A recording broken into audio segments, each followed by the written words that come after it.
Une histoire rocambolesque maintenant que vous n'avez forcément pas oubliée. On l'avait appelée à l'époque l'affaire Air Cocaïne. C'est vrai que c'était un titre qui claque, comme on dit, et nos grands témoins vont nous emmener directement dans la soute de l'avion. En tout cas, toutes les portes leur ont été ouvertes. Olivier Bouchara et Jérôme Pierrat, bonjour.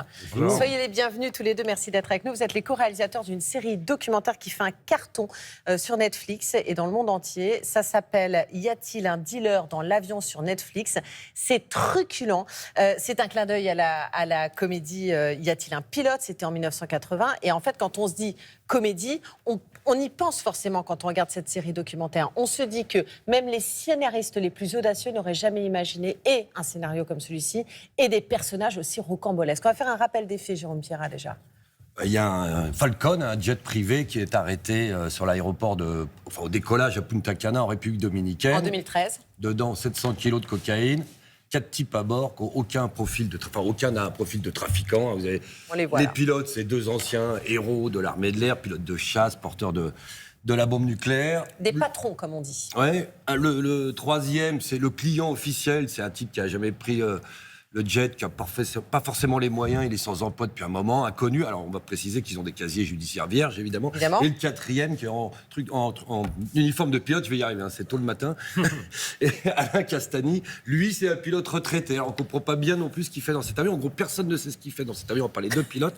Et personne ne sait à qui, surtout, sont les 26 valises qui comportent les 700 kilos de cocaïne. 26 valises, 700 kilos de cocaïne. Ils sont sur le tarmac.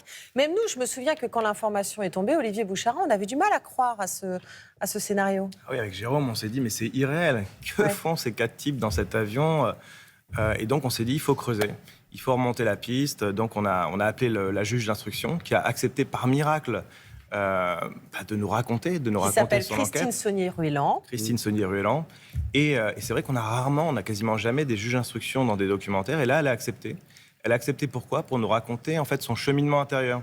Comment elle a mené l'enquête, à charge, à décharge, et comment parfois elle se forgeait des convictions qui, soudain, s'effondraient. Alors, ce qui est intéressant, c'est qu'effectivement, cette femme qui ne parle pas accepte de témoigner dans votre documentaire, mais en fait, elle est même le fil rouge. C'est-à-dire qu'on la voit travailler sur une sorte de, comme dans les films, sur une sorte de grand panneau. Elle fait des ronds, des ratures, elle fait des liens entre des personnages et encore d'autres personnages.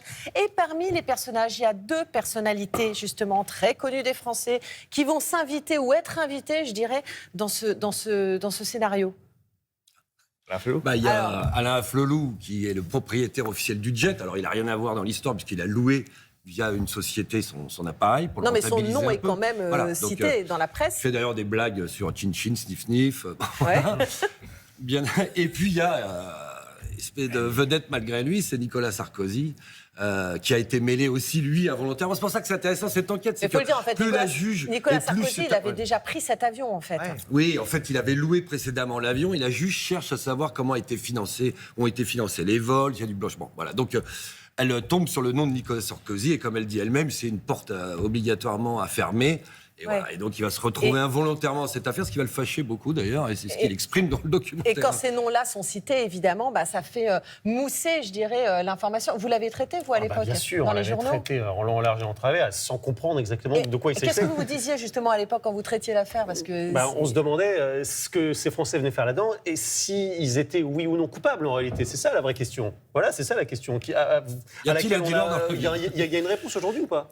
Ah bah oui, ils ont été condamnés. Oui, il faut d'abord raconter le parcours condamnés 2 judiciaire de fois ces et à la hommes. fin acquittés. Voilà, condamnés à 20 ans. En ce qui concerne les pilotes, les autres ont tous été condamnés. Non, mais ils ont été condamnés à 20 ans de réclusion donc en République dominicaine. Bruno Odos et Pascal Fauré, qui sont les 2 pilotes, ont été exfiltrés, vous vous souvenez de ça ? Bien sûr. Par bateau. Alors, encore une histoire de dingue. Oui, c'est l'histoire dans l'histoire, ça. Donc, dans une opération qui est appelée l'opération Dîner en ville, dans laquelle chacun a un nom, une sorte de nom de code, langouste, cormoran, morue, qui se retrouve à préparer une exfiltration. On est entre Top Chef et le bureau des légendes. C'est ça, exactement. C'est hallucinant, en fait. Il y a une évasion qui est préparée au millimètre, avec un séquencier, un timing, etc. Et puis, il y a un type qui arrive dans l'évasion, le mercenaire, Pierre Malinowski, qui va faire tout exploser. Et c'est ce qui donne une forme de comédie, en fait, à cette histoire. C'est qu'on a l'impression que tout est prévu et rien ne l'est vraiment. C'est ça. Ces fameux pilotes vont arriver en France et là, ils sont encore soumis à la justice française.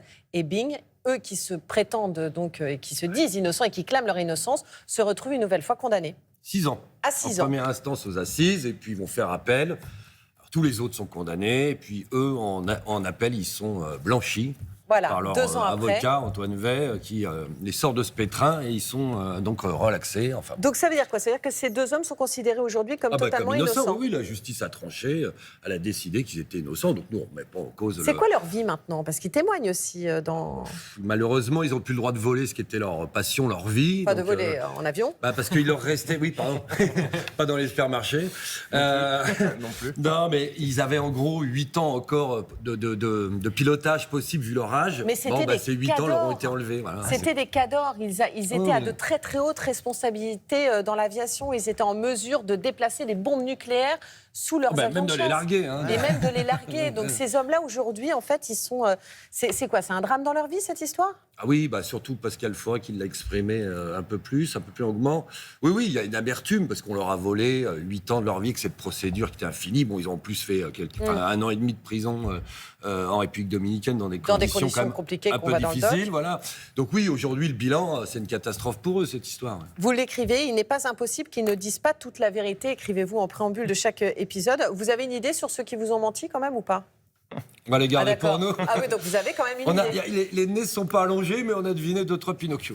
Très bien. Olivier Bouchara, Jérôme Pierrat, merci d'être venus. Je voulais juste dire un petit mot, c'était première ligne production, et on a travaillé avec Maxime Bonnet aussi. Voilà, on va citer tout le monde. Voilà. Est passé et vous pouvez retrouver donc cette enquête sous forme de ces 3 épisodes donc sur Netflix. Merci à vous, messieurs. Merci.